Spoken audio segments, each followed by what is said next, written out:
అందరికీ నమస్కారం. ఎప్పుడైనా గమనించారా, పెద్ద పెద్ద విజయాలు సాధించిన వాళ్లలో ఏదో ఒక ప్రత్యేకత, ఒక వింత వైరుధ్యం కనిపిస్తూ ఉంటుంది. అసలదేంటో రండి ఈరోజు మనం దాని గురించి మాట్లాడుకుందాం.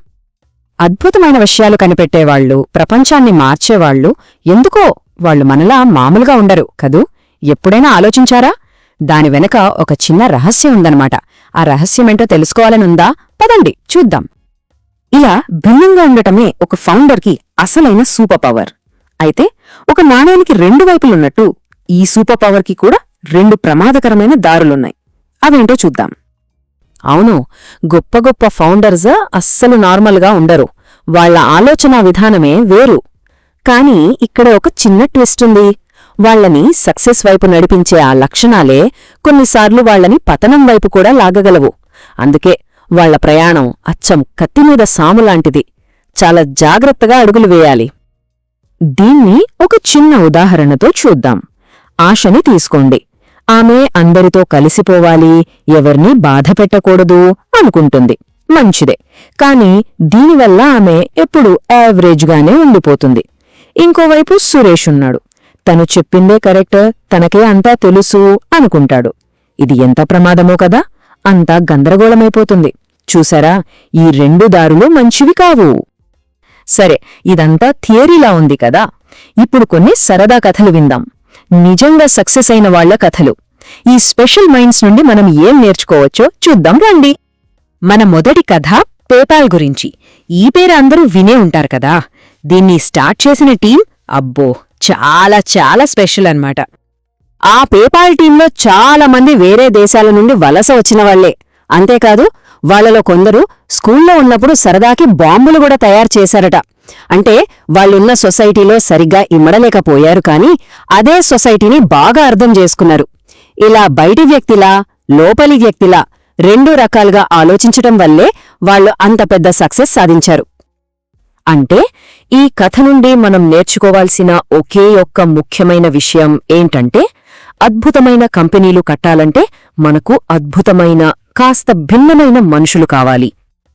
ఇలా భిన్నంగా ఉండే వ్యక్తుల గురించి మాట్లాడుకుంటే మనకి వెంటనే ఎవరు గుర్తొస్తారు? ఆయనే, స్టీవ్ జాబ్స్. ఆయన కథ, యాపిల్ కథ చూద్దాం. ఒక టైంలో మామూలుగా ఆలోచించే సీఈఓల వల్ల యాపిల్ కంపెనీ దాదాపు మూతపడే పరిస్థితికి వచ్చింది. అప్పుడే స్టీవ్ జాబ్స్ ఒక బలమైన విజన్తో తిరిగొచ్చారు. ప్రజలకి ఏం కావాలో వాళ్లకే తెలియని టైంలో ఆయన ఐఫోన్ లాంటి ప్రోడక్ట్ సృష్టించి టెక్నాలజీ ప్రపంచాన్నే మార్చేశారు. సో ఈ కథ మనకు ఏం చెప్తోంది? ఒక గొప్ప విజన్ని పెద్ద పెద్ద డిగ్రీలు, టైటిల్స్ భర్తీ చేయలేవని. Vision is everything.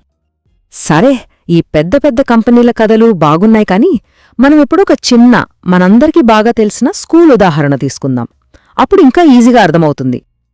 ఊహించుకోండి, రెండు స్కూల్స్ ఉన్నాయి.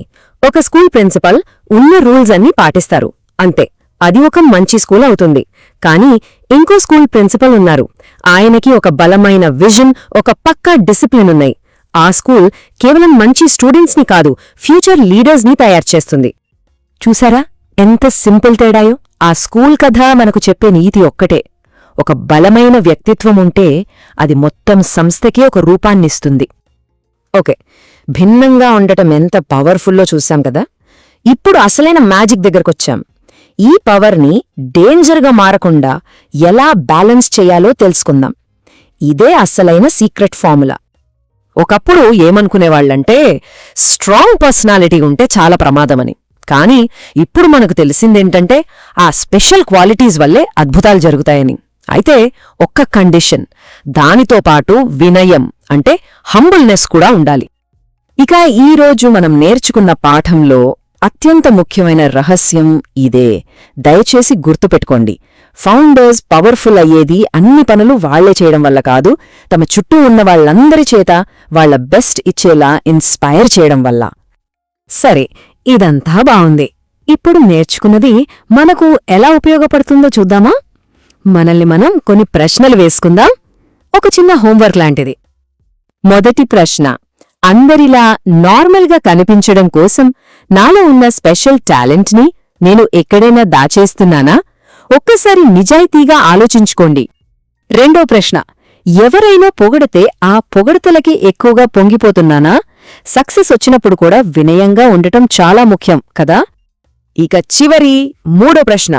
నా ఈగో అడ్డు రాకుండా నా విజన్తో నేను ఎలా లీడ్ చేయగలను? దీనికి ఒక సింపుల్ యాక్షన్ టిప్ చెప్తాను. ఒక చిన్న పేపర్ తీసుకోండి. దానిమీద 2 విషయాలు రాయండి. 1 నా యునీక్ స్ట్రెంగ్త్ ఇది. 2 నాకు అతిపెద్ద రిస్క్ ఇది. ఈ రెండిటినీ బ్యాలెన్స్ చేసుకుంటే చాలు. ఈ ఒక్క మాట గుర్తుంచుకుంటే చాలు. గొప్ప లీడర్స్ భిన్నంగా ఉంటారు, కాని ప్రమాదకరంగా కాదు. ఎంత మంచి మాట కదూ! గుర్తుంచుకోండి ఫ్రెండ్స్, రోజూ మనం నేర్చుకునే ఈ చిన్న చిన్న విషయాలే ఒకరోజు మనల్ని పెద్ద సక్సెస్ వైపు నడిపిస్తాయి.